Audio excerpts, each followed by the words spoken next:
കോവളത്ത് UDF സ്ഥാനാർത്ഥി M. വിൻസെന്റിനെതിരെ അതിജീവിത രംഗത്ത്. കേസ് കോടതിയുടെ പരിഗണനയിലിരിക്കുമ്പോഴും വീണ്ടും സ്ഥാനാർത്ഥിയായി പ്രഖ്യാപിച്ചതിലാണ് അതിജീവിത പ്രതിഷേധവുമായി രംഗത്തെത്തിയത്. വിൻസെന്റിന് മാത്രം ഇത്തരമൊരു പരിഗണന എന്ത് എന്ന ചോദ്യം ഉന്നയിച്ചാണ് അതിജീവിത രംഗത്തെത്തിയിരിക്കുന്നത്. മാത്രം എന്താണ് പ്രത്യേകത? ഈ പ്രതിപക്ഷ നേതാവ് വിൻസെന്റിന് സീറ്റ് കൊടുത്തെന്ന് അറിഞ്ഞു. ഞാൻ ഇത് KPCCക്ക് മെയിൽ അയച്ചിട്ടുണ്ട്. രാഹുൽ ഗാന്ധിക്കും സോണിയാഗാന്ധിക്കും അയച്ചു. എന്നിട്ടും VD സതീശൻ ഈ പീഡന വീരനായ വിൻസെന്റിന് സീറ്റ് കൊടുത്ത് എന്തുകൊണ്ട് വിൻസെന്റിനെ മാറ്റി നിർത്തുന്നില്ല? എനിക്ക് നീതി വേണം. ബഹുമാനപ്പെട്ട കോടതിയിൽ എനിക്ക് വിശ്വാസമുണ്ട്. കോടതിയിൽ എനിക്ക് നീതി കിട്ടുമെന്ന് എനിക്ക് വിശ്വാസമുണ്ട്, എനിക്ക് ഉറപ്പുണ്ട്. 9 വർഷം കൊണ്ട് ഞാൻ കണ്ണുനീരിൽ കഴിയുകയാണ്. എനിക്ക് നീതി വേണം. എൻ്റെ കണ്ണീര് കാണാത്ത ഈ കോൺഗ്രസ്, ഈ VD സതീശൻ എന്തുകൊണ്ടാണ് വിൻസെന്റിന് സീറ്റ് കൊടുത്തത്, മറ്റ് പീഡനക്കാരന്മാരെ മാറ്റിയത്? എന്നിട്ട് എനിക്ക് നീതി വേണം. 9 വർഷം കൊണ്ട് ഞാൻ കരയാണ്. എൻ്റെ ഭർത്താവിന്, എൻ്റെ ഹസ്ബൻഡിന് ജോലി വാങ്ങിക്കൊടുത്തു. ഈ കോൺഗ്രസ്സുകാർ പറഞ്ഞ് പരട്ടുന്നത്, പറഞ്ഞ് ഓരോരിടത്തും പറയുന്നത്, എൻ്റെ ഹസ്ബൻഡിന് ജോലി വാങ്ങിക്കൊടുത്തു, എനിക്ക് ജോലി വാങ്ങി തന്നു, എനിക്ക് വീട് വെച്ച് തന്നു. എനിക്ക് ഇതൊന്നും അല്ല എനിക്ക് ആവശ്യം മനസ്സമാധാനമാണ്. എൻ്റെ മനസ്സിന് ഏറ്റവും മുറിവ്, ഞാൻ ഇന്ന് അനുഭവിക്കുന്ന ഈ വേദനയ്ക്ക് എനിക്കൊരു ആശ്വാസം വേണം. രാഹുൽ ഗാന്ധി, സോണിയാഗാന്ധി, KPCC പ്രസിഡന്റ് സണ്ണി ജോസഫ് തുടങ്ങിയവർക്ക് പരാതി നൽകി കാത്തിരിക്കുകയാണ് അതിജീവിത. വിവരങ്ങളുമായി അരുൺ മോഹൻ ചേരുന്നുണ്ട് തിരുവനന്തപുരത്ത് നിന്ന്. അരുൺ മോഹൻ, നമുക്കറിയാം രാഹുൽ മാങ്കൂട്ടത്തിലും അതോടൊപ്പം എൽദോസ് കുന്നപ്പള്ളിക്കുമൊക്കെ സീറ്റ് നിഷേധിക്കപ്പെടാനുള്ള കാരണം സമാനമായ രീതിയിലുള്ള ലൈംഗിക അതിക്രമ കേസുകളായിരുന്നു. അതിൽ ഇനി CPMമാരൊക്കെ നേരത്തെ സാധാരണ കേസുകളൊക്കെ ന്യായീകരിക്കുന്ന പോലെ ഇതിലൊരു തീവ്രതയുടെ പ്രശ്നമുണ്ടോ? കാരണം ഈ M. വിൻസെന്റിനെതിരെയും ഇപ്പോഴും ആ കേസ് നിലനിൽക്കുന്നുണ്ട്, കോടതിയുടെ പരിഗണനയിലാണ്. നേരത്തെ അതിജീവിത സൂചിപ്പിച്ചതുപോലെ അവർക്കും ഒരു സ്ത്രീയാണ്, അവർക്കും നീതി കിട്ടണം. പക്ഷെ അവിടെ ആ കേസിൽ പ്രതിയായിട്ടുള്ള M. വിൻസെന്റിന് സീറ്റ് നൽകിയതിൽ കോവളത്ത് സിറ്റിംഗ് MLA ആണ് അദ്ദേഹം. വീണ്ടും മത്സരിക്കുന്നതിൽ വലിയ എതിർപ്പുയരുന്നുണ്ടോ? മാത്രമല്ല ഈ അതിജീവിത നിലവിൽ പാർട്ടി നേതൃത്വത്തിന് പരാതി നൽകിയിട്ടുണ്ട്. പക്ഷെ എന്തായാലും ഈ ഒരു പ്രചരണ പരിപാടികളുമായി M. വിൻസെന്റ് മുന്നോട്ട് പോകുന്നൊരു സാഹചര്യത്തിൽ ഇനി സീറ്റ് നിഷേധിക്കാനുള്ള സാഹചര്യം ഉണ്ടാകില്ല. എന്താണ് അങ്ങനെയെങ്കിൽ അതിജീവിതയുടെ തുടർ നിലപാട്? തീർച്ചയായും ഒരു ഗൗരവമുള്ള ഒരു വിഷയം തന്നെയാണ് പ്രത്യേകിച്ച് ഈ ഒരു തെരഞ്ഞെടുപ്പ് കാലഘട്ടത്തിൽ ഉയർന്നിരിക്കുന്നത്. ഇത് തന്നെയാണ് നമുക്ക് മനസ്സിലാക്കാൻ കഴിയുന്നത്. കഴിഞ്ഞ 2016 ഇത്തരത്തിലൊരു സംഭവം സിറ്റിംഗ് MLA ആയ വിൻസെന്റിനെതിരെ അതിജീവിത ഉന്നയിക്കുന്നത്. തുടർന്ന് നമുക്ക് അറിയാവുന്നതുപോലെ ജയിൽവാസം ഉൾപ്പെടെ അനുഭവിക്കുന്ന ഒരു കാഴ്ച നമുക്ക് കാണാൻ കഴിഞ്ഞിരുന്നു. ഇപ്പോൾ ഇലക്ഷനിൽ ഇദ്ദേഹത്തിന് സ്ഥാനാർത്ഥിയായി പ്രഖ്യാപിച്ചു വരുന്നു എന്നുള്ള ഒരു വിവരം വരികയും തുടർന്ന് പ്രചരണ പരിപാടിയുമായി വിൻസെന്റ് രംഗത്തെത്തുന്നതോടുകൂടിയാണ് വീണ്ടും അതിജീവിത രംഗത്തെത്തുന്നത് എന്നുള്ളതാണ് നമുക്ക് മനസ്സിലാക്കാൻ കഴിയുന്നത്. എന്തായാലും അവർ ഉന്നയിക്കുന്ന ഒരു ആരോപണം മറ്റ് ഈ കോൺഗ്രസ് പാർട്ടിയിലുണ്ടായിരുന്ന മറ്റു ചില ആൾക്കാർക്ക് സമാനമായ വിഷയങ്ങളിൽ സീറ്റ് നിഷേധിക്കുന്ന ഒരു പശ്ചാത്തലം ഉണ്ട്. എന്നാൽ ഈ വിൻസെന്റിന് മാത്രം ഇത്തരത്തിലൊരു പരിഗണന എന്തിനു നൽകുന്നു? അത് തന്നെ മാനസികമായി ബുദ്ധിമുട്ട് ഉണ്ടാക്കുന്നു എന്നുള്ള ഒരു വാദമാണ് ഈ പറയുന്ന അതിജീവിത ഉന്നയിക്കുന്നത്. ഇതിനൊരു പരിഹാരം കാണണമെന്ന് ആവശ്യപ്പെട്ടാണ് കോൺഗ്രസിലെ മുതിർന്ന നേതാക്കൾക്ക്, പ്രത്യേകിച്ച് രാഹുൽ ഗാന്ധി, സോണിയാഗാന്ധി ഉൾപ്പെടെയുള്ളവർക്ക് പരാതിയും ഇമെയിലും ഒക്കെ നൽകി ഇവർ കാത്തിരിക്കുന്നത്. അതേസമയം ഈ പറയുന്ന വിൽസന്റെ ഭാഗത്ത് നിന്ന് നമുക്ക് മനസ്സിലാക്കാൻ കഴിയുന്നത് തനിക്കും കോടതിയിൽ വിശ്വാസമുണ്ട്. ഇത് കോടതിയിലെ പരിഗണനയിലിരിക്കുന്ന ഒരു കേസാണ്. അതെനിക്കും ഈ പറയുന്നതിൽ കോടതിയിൽ എനിക്ക് വിശ്വാസമുണ്ട് എന്നുള്ള ഒരു ഉറപ്പാണ് വിൽസന്റെ ഭാഗത്ത് നിന്ന് നമുക്ക് മനസ്സിലാക്കാൻ കഴിയുന്നത്. കാരണം കോടതിയിൽ ഞാൻ വിശ്വസിക്കുന്നു, ഞാൻ തെറ്റ് ചെയ്തിട്ടില്ല, അത് എനിക്കൊരു നീതി എനിക്കും കിട്ടും എന്നുള്ള ഒരു ഉറപ്പ് തന്നെയാണ്. അത് കോടതിയുടെ ഭാഗത്ത് അത് കൂടുതൽ പ്രതികരിക്കുന്നില്ല എന്നുള്ളൊരു നിലപാട് തന്നെയാണ് അദ്ദേഹത്തിന്റെ വൃത്തങ്ങളിൽ നിന്ന് നമുക്ക് മനസ്സിലാക്കാൻ കഴിയുന്നത്.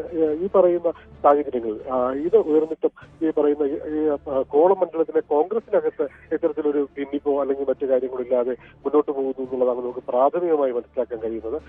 ഇത് ചില എതിർകക്ഷികൾ പടച്ചുണ്ടാക്കുന്ന ഇലക്ഷൻ സമയമായിട്ടുണ്ടായ പടച്ചുണ്ടാക്കുന്ന ഒരു സംഭവമാണ് ഇതിന് പിന്നിലെന്നുള്ളതും വിൽസന്റെ ഭാഗത്തു നിന്നുള്ള വൃത്തങ്ങൾ നമ്മളോട് പങ്കുവയ്ക്കുന്നു. എന്ത് തന്നെ ആയാലും ഈ പറയുന്ന അതിജീവിതയുടെ വാദമെന്ന് പറയുന്നത് മറ്റുള്ളവർക്കില്ലാത്ത ഒരു പരിഗണന വിൽസന്റെ നിന്ന് നൽകി അതെന്തിന് എന്നുള്ളതാണ്. അത് തന്നെ മാനസികമായി തളർത്തുന്നു. അതിനൊരു പരിഹാരം വേണം. തനിക്ക് അത് കോൺഗ്രസ് തീർച്ചയായും സ്വാഭാവികമായ ന്യായമായ ഒരു ചോദ്യം തന്നെയാണ്. കാരണം ഇതേ രീതിയിൽ തന്നെ ഒരു ലൈംഗിക ആരോപണങ്ങൾ നേരിടുന്ന വ്യക്തികളാണ് എൽദോസ് കുന്നപ്പള്ളിയും രാഹുൽ മാങ്കൂട്ടത്തിലും. നമുക്കറിയാം, ഇനി മുകേഷ് ആയിക്കോട്ടെ, അതല്ലെങ്കിൽ PK ശശി ആയിക്കോട്ടെ, ഇതുപോലുള്ള ലൈംഗിക ആരോപണങ്ങൾ ഉയർന്നു വന്നപ്പോൾ അതാത് പാർട്ടികൾ അവരെ ഈ തെരഞ്ഞെടുപ്പ് രാഷ്ട്രീയത്തിൽ നിന്നും ഇത്തവണത്തെ സ്ഥാനാർത്ഥി പട്ടികയിൽ നിന്നൊക്കെ പൂർണ്ണമായി ഒഴിവാക്കി. അതിനുശേഷമുള്ള സംഭവവികാസങ്ങളൊക്കെ ഓരോന്നും ഉയർന്നു വരുന്നുണ്ട്. എൽദോസ് കുന്നപ്പള്ളി പ്രതിഷേധവുമായി രംഗത്തെത്തുന്നുണ്ട് സീറ്റ് നൽകാത്തതിൽ. പക്ഷേ എം വിൻസെന്റിന്റെ കേസിൽ അതിലൊരു രാഷ്ട്രീയമുണ്ട്. ഈ പരാതിക്ക് പിന്നിൽ പരാതി തന്നെ രാഷ്ട്രീയ പ്രേരിതമാണ്. അത്ര രാഷ്ട്രീയ വേട്ടയാടലിന്റെ ഭാഗമായിട്ടാണ് ഇത്തരമൊരു ലൈംഗിക ആരോപണം ഉന്നയിച്ചതും പിന്നീട് കേസും അറസ്റ്റും ഒക്കെ ഉണ്ടായതെന്നായിരുന്നു എം വിൻസെന്റിന്റെ ആരോപണം. വാദങ്ങൾ അതായിരുന്നു. ഒരുപക്ഷെ അതുതന്നെയായിരിക്കുമോ പാർട്ടി നേതൃത്വം എം വിൻസെന്റിനെ വീണ്ടും അവിടെ മത്സരിപ്പിക്കാൻ വീണ്ടും തീരുമാനിച്ചത്? അവിടുത്തെ ഈ കോവളത്തെ ഒരു പൊതുവികാരം എന്താണ്? ഈ വിഷയം വീണ്ടും ഈ തെരഞ്ഞെടുപ്പിൽ രാഷ്ട്രീയ ചർച്ചയാകുമെങ്കിൽ അത് എം വിൻസെന്റിന് തിരിച്ചടിയാകാൻ സാധ്യതയുണ്ടോ അരുൺ? നേരത്തെ സൂചിപ്പിച്ച അവിടെ നിന്ന് നമുക്ക് തുടങ്ങാം. കഴിഞ്ഞ 2021 അതായത് ഈ കേസ് നടക്കുന്നത് നേരത്തെ സൂചിപ്പിച്ചതുപോലെ 2016 ഈ സംഭവം ഉണ്ടാകുന്നത്. തുടർന്നായിരുന്നു അദ്ദേഹം 30 ദിവസത്തോളം ജയിൽവാസം ഉൾപ്പെടെ അനുഭവിക്കേണ്ട ഒരു പശ്ചാത്തലം ഉണ്ടായിരുന്നുണ്ടെങ്കിലും ഈ പറയുന്ന 2021 നടന്ന നിയമസഭാ ഇലക്ഷനും ഇതെല്ലാം മറന്നുകൊണ്ട് പാർട്ടിക്ക് സീറ്റ് നൽകാൻ കഴിഞ്ഞത് ഈ പറയുന്ന പാർട്ടി ആ ഒരു നിലപാട് എടുത്തതുകൊണ്ട് തന്നെയാണ്. കാരണം ഇത് രാഷ്ട്രീയ പ്രേരിതമായ ഒരു വിഷയമാണ്. ഇതിനകത്ത് കഴമ്പില്ല എന്നുള്ളൊരു ഉറച്ചൊരു വിശ്വാസം പാർട്ടിക്കുള്ളത് കൊണ്ട് തന്നെയായിരുന്നു അദ്ദേഹത്തെ കഴിഞ്ഞ 2021 മത്സരരംഗത്ത് എത്തിക്കുന്നതും തുടർന്ന് വിജയിക്കുന്നതും നിലവിൽ സിറ്റിംഗ് MLA ആയി ഇപ്പോഴും തുടരുന്ന ഒരു സാഹചര്യം. അത് തന്നെയാണ് മുന്നിലെടുത്ത് തങ്ങൾക്ക് വിൽസണിൽ വിശ്വാസമുണ്ട് എന്നുള്ളൊരു ഉറച്ച വിശ്വാസം തന്നെയാണ് പാർട്ടി പ്രവർത്തകർ വീണ്ടും ഇത്തവണയും അദ്ദേഹത്തിന് ഒരു സീറ്റ് നൽകി മത്സരരംഗത്ത് വരുന്നത്. ആ പശ്ചാത്തലം ഇരിക്കുമ്പോൾ തൊട്ടപ്പുറത്ത് ഒരു അതിജീവിതയുടെ ഈ ഒരു ആരോപണം എന്ന് പറയുന്നത് ഇത് തന്നെയാണ്. മറ്റുള്ളവർക്ക് ഇല്ലാത്ത ഒരു പ്രിവിലേജ് അത് ഇദ്ദേഹത്തിന് മാത്രം നൽകുന്നത് എന്തിന് എന്നുള്ളൊരു ചോദ്യമാണ് ഉന്നയിക്കുന്നത്. അതിനാണ് അവർ പരാതിയുമായി രംഗത്തെത്തിയിരിക്കുന്നത്. ഇതിന് ഉത്തരമായി വിൽസന്റെ ഭാഗത്ത് നിന്ന് നൽകുന്നത് തനിക്ക് നമുക്ക് എല്ലാത്തിലും അതീതമായി കോടതിയെ വിശ്വാസമുണ്ട്, കോടതിയിൽ വിശ്വാസമുണ്ട്. കാരണം അവിടെ കോടതിയിൽ ഇത് ബോധ്യപ്പെടുന്നുണ്ട്, അത് കോടതിക്ക് വിട്ടിരിക്കുന്നു എന്നുള്ള ഒരു പരിഗണന. കാരണം താൻ തെറ്റ് ചെയ്തിട്ടില്ല എന്നുള്ള ഒരു ഉറച്ച വിശ്വാസത്തിൽ നിന്നുകൊണ്ട് തന്നെയാണ് പ്രചരണ രംഗത്തേക്ക് വിൽസന്റെ എത്തിയിരിക്കുന്നു എന്നുള്ളതാണ് നമുക്ക് മനസ്സിലാക്കാൻ കഴിയുന്നത്. ഒരുപക്ഷെ നമുക്കറിയാം അരുൺ, തിരുവനന്തപുരം ജില്ലയിലെ കോൺഗ്രസിൻ്റെ ഒരേ ഒരു സിറ്റിംഗ് സീറ്റാണ്. കഴിഞ്ഞ തവണയും സമാനമായ രീതിയിലുള്ള ലൈംഗിക ആരോപണം ഉയർന്നു വന്നിട്ടും അതിനെ അതിജീവിച്ചുകൊണ്ട് വലിയ ഭൂരിപക്ഷത്തിൽ തന്നെ എം വിൻസെന്റ് വിജയിക്കുന്നു. എം വിൻസെന്റിന് അങ്ങനെ ഈ കോവളത്ത് വലിയ രാഷ്ട്രീയ അടിത്തറയുണ്ട്, ജനപിന്തുണയുണ്ട്. ഈ ഒരു ആരോപണം വീണ്ടും ഈ രാഷ്ട്രീയ മണ്ഡലത്തിൽ വീണ്ടും കത്തിക്കാൻ ശ്രമിച്ചാൽ പോലും, ഒരു തെരഞ്ഞെടുപ്പ് പ്രചാരണ വിഷയമാക്കിയാൽ പോലും അതിനെ അതിജീവിച്ച് മുന്നോട്ട് വരാൻ കഴിയുമെന്ന പ്രതീക്ഷ തന്നെ എം വിൻസെന്റിനുണ്ട്. പക്ഷേ സ്വാഭാവികമായി ഉയർന്നു വരുന്ന ചോദ്യം ഇതാണ്, അങ്ങനെയെങ്കിൽ എന്തുകൊണ്ടാണ്? കാരണം കഴിഞ്ഞ വർഷം ഇതേ രീതിയിലുള്ള ആരോപണം ഉയർന്നിട്ടും എം വിൻസെന്റിന് സീറ്റ് കൊടുത്ത് വിജയിച്ചു. പക്ഷേ സിറ്റിംഗ് MLA-മാരായിട്ടുള്ള എൽദോസ് കുന്നപ്പള്ളിയെയും രാഹുൽ മാങ്കൂട്ടത്തിലിനെയും എന്തുകൊണ്ടാണ് ഒഴിവാക്കിയത്? രാഹുൽ മാങ്കൂട്ടത്തിലിൻ്റെ പാർട്ടിയിൽ നിന്ന് തന്നെ പുറത്താക്കുന്ന സാഹചര്യമുണ്ടായി. ആ കേസിൻ്റെ സ്വഭാവം അല്പം കൂടി ഗുരുതര സ്വഭാവമുള്ളൊരു കേസാണത്, അതുകൊണ്ടായിരിക്കാം. പക്ഷേ കോൺഗ്രസിനെ സംബന്ധിച്ച് അവിടെ ഈ കോവളത്ത് മറ്റൊരു ചോയ്സ് ഇല്ല എന്ന് തന്നെയല്ലേ മനസ്സിലാക്കേണ്ടത്? അത് എം വിൻസെന്റിന് പകരം വെക്കാൻ കഴിയുന്ന രീതിയിൽ, ആ മണ്ഡലം നിലനിർത്താൻ കഴിയുന്ന രീതിയിൽ ഒരു നേതാവ്, ഒരു സ്ഥാനാർത്ഥി അവിടെ ഇല്ല എന്നത് തന്നെയല്ലേ വസ്തുത? തീർച്ചയായും കോൺഗ്രസ് ആ കാര്യത്തിൽ തൃപ്തരാണ് വിൽസന്റെ കാര്യത്തിൽ. കാരണം കഴിഞ്ഞ ഇലക്ഷൻ നമുക്ക് നോക്കുമ്പോൾ ജില്ലയിലെ കോൺഗ്രസിന്റെ അഭിമാനം സംരക്ഷിച്ച ഒരു സീറ്റ് തന്നെയാണ് കോവളത്ത്. അത് തന്നെയാണ് തുടർന്നും നമുക്ക് മനസ്സിലാക്കാൻ കഴിഞ്ഞത്. കാരണം തീരദേശ മേഖലയിൽ ഉൾപ്പെടെ വളരെ സ്വാധീനമുള്ള ഒരു നേതാവ് തന്നെയാണ് എം വിൽസന്റെ. പൊതുരംഗത്ത് ഒക്കെ ഇടപെട്ട് നിൽക്കുന്ന ഒരു എന്താ പറയാ എല്ലാ സജീവമായി നിൽക്കുന്ന ഒരു രാഷ്ട്രീയ പ്രവർത്തന എന്ന നിലയിലും ഒരു പൊതുപ്രവർത്തന എന്ന നിലയിലും ജനസമ്മതം എന്നുള്ള ഒരു ഉറപ്പുള്ളതുകൊണ്ട് തന്നെയാണ് ഇത്തവണയും വീണ്ടും ഉറപ്പുള്ള ഒരു സീറ്റ് എന്ന നിലയിൽ വിൽസനെ ഇവിടെ പരിഗണിക്കുന്നത്. ആ ഒരു വിശ്വാസം തന്നെയാണ് കോൺഗ്രസിന്റെ ഭാഗത്ത്. കാരണം ഈ പറയുന്ന ഇതെല്ലാം വിൽസന്റെ വരുമ്പോൾ ഉണ്ടാകുന്ന ആദിയാണ് ഇതിനെല്ലാം പിന്നിൽ. അതുകൊണ്ടാണ് ഇത്തരത്തിൽ ചില വീണ്ടും പ്രചരണങ്ങൾ ഉണ്ടാക്കുന്നത്. കാരണം കഴിഞ്ഞ ഇലക്ഷനും ഇത്തരത്തിൽ ചില ഇതുണ്ടെങ്കിലും അത് ജനങ്ങൾ പിന്തള്ളിക്കളഞ്ഞു. അത് തന്നെയാണ് ഇപ്പോഴും സംഭവിക്കാൻ പോകുന്നത് എന്നുള്ളതാണ് കോൺഗ്രസിന്റെ ഭാഗത്തു നിന്നുണ്ടാകുന്നത്. പക്ഷേ അതല്ല തനിക്കുണ്ടായ ഒരു മാനസികാവസ്ഥ അത് മനസ്സിലാക്കാതെ മറ്റുള്ളവരെ മാറ്റി നിർത്തുമ്പോൾ എം വിൽസനെ മാത്രം ഇതിനെ സീറ്റ് നൽകി കൊണ്ടുപോകുന്നു.